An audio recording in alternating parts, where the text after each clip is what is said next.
তোমার মা আধুনিক মনের মানুষ। দিদির সাথে আমি কথা বলবো, আর আমি যা বলবো তুমি তাই করবে, ওকে?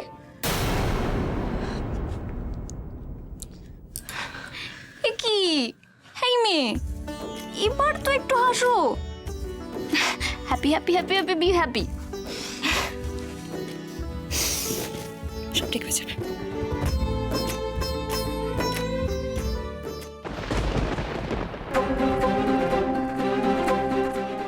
অগ্নি, নোলকের তো ভুল পাল্টে গেছে।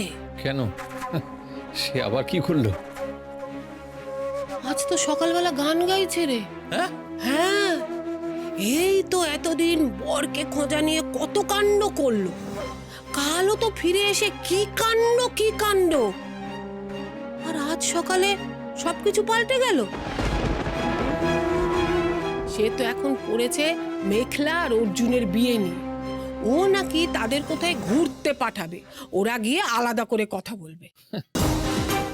মাসি, আড়ি পাতা তোমার থেকে শিখতে হয়।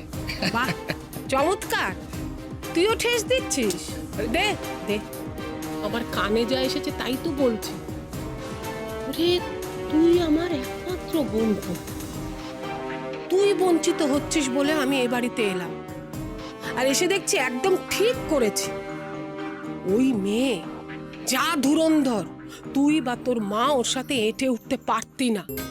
একটার পর একটা নাটক, এতদিন বরকে খোঁজা নিয়ে নাটক, আর এখন অর্জুন আর মেঘলার বিয়ে নিয়ে নাটক।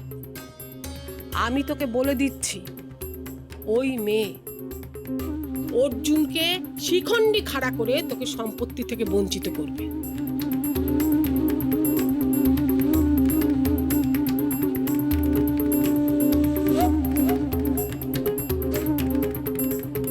সত্যি তো, ব্রেকফাস্ট টেবিলেও তো দেখলাম বৌদি খুব স্বাভাবিক।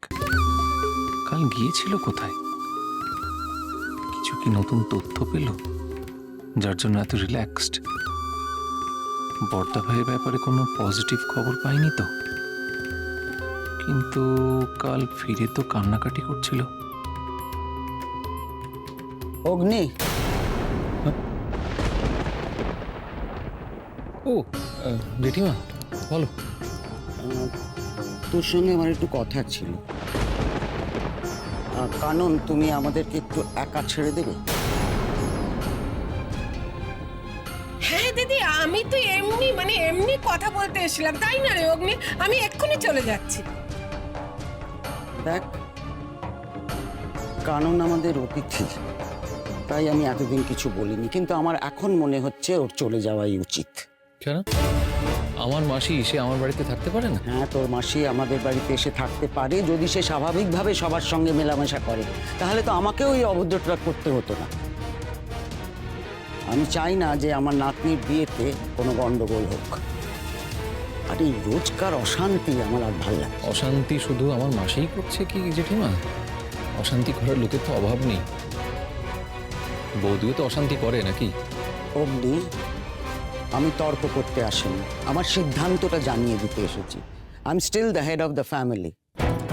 হ্যাঁ, কানন যদি চায় তাহলে মেঘলার বিয়ে অবধি থাকতে পারে, কিন্তু তারপরে আমি ওকে চলে যেতে বলবো। আমি এটা ইলাকেও বলেছি, ও কোনো আপত্তি করেনি। ও, তাহলে আর আমি কি বলবো? তুমি তো ঠারে ঠারে বুঝিয়ে দিলে যে বাড়িটা শুধুই তোমার।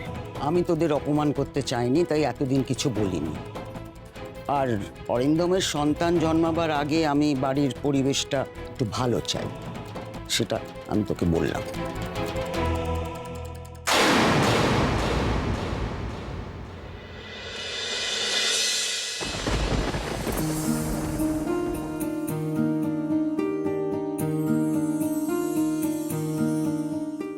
দেখো তো নীলকমণি,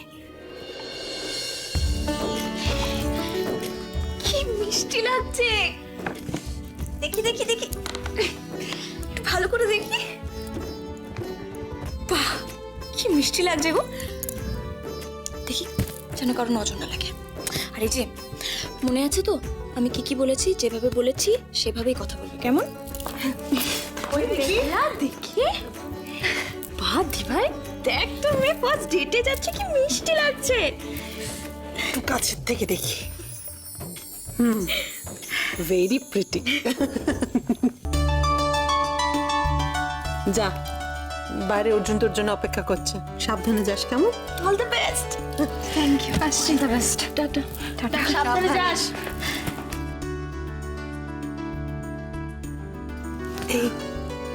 এই নোলক, হ্যাঁ বলছি তুমি একবার অর্জুনকে বললে আর অমনি অর্জুন মেঘলার সাথে কথা বলতে রাজি হয়ে গেল। আরে দি ভাই এরকম বলছিস কেন যে নোলক শুধু বলেছে? আজকে যদি অর্জুনের মেঘলার প্রতি ইন্টারেস্ট না থাকতো তাহলে কি যেত? একদম ঠিক বলেছিল না। আসলে কি বলতো, আমার মেয়েটা না বড্ড ছেলে মানুষ, যদি হার্ট হয় না আমার সেই চিন্তা হয়। দিদি কিচ্ছু হবে না, সব ঠিক হবে। সেই এখন ওরা ফিরে এসে ভালো খবর দিলেই আমি নিশ্চিন্ত। সব ঠিক হবে। আর শোন বলছি, বড় মামি আর ছোট মামি খেতে চাইছো, আমি একবার বৌদিকে গিয়ে বলি, বুঝলি তো? ও, ওরা আমিও যাই একটু চৈতিকে হেল্প করি। হ্যাঁ চ তাহলে। চ, আসি। হ্যাঁ,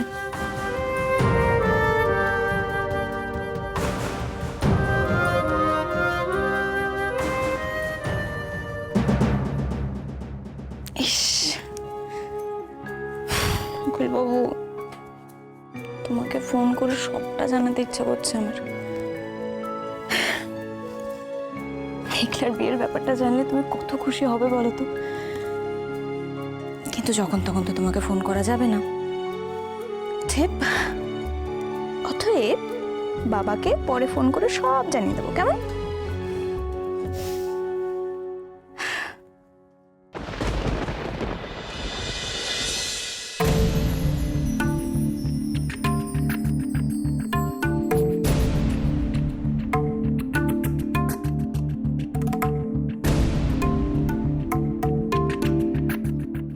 বাবু,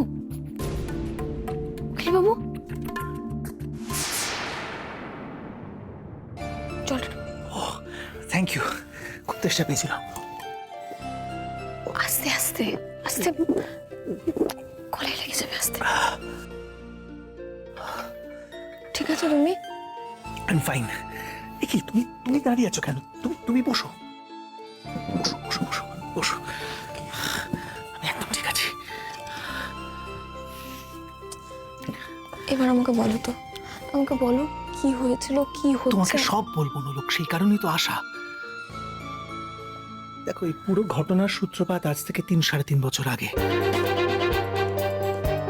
তখন তোমার আমার দুজনের জীবনে একটা দুর্যোগ চলছিল। আমরা একে অপরের থেকে আলাদা ছিলাম। তারও ঠিক সেই সময় একজন ইন্সপেক্টর পরাগ সেন, সে টিয়ার কেসটা নিয়ে আমার কাছে আসে। এই পরাগ সেন কিন্তু আর কেউ নয়, আমরা যাকে বলাই বলে জানি, সে। এক মিনিট, ইনি তার মানে সেই আইপিএস অফিসার?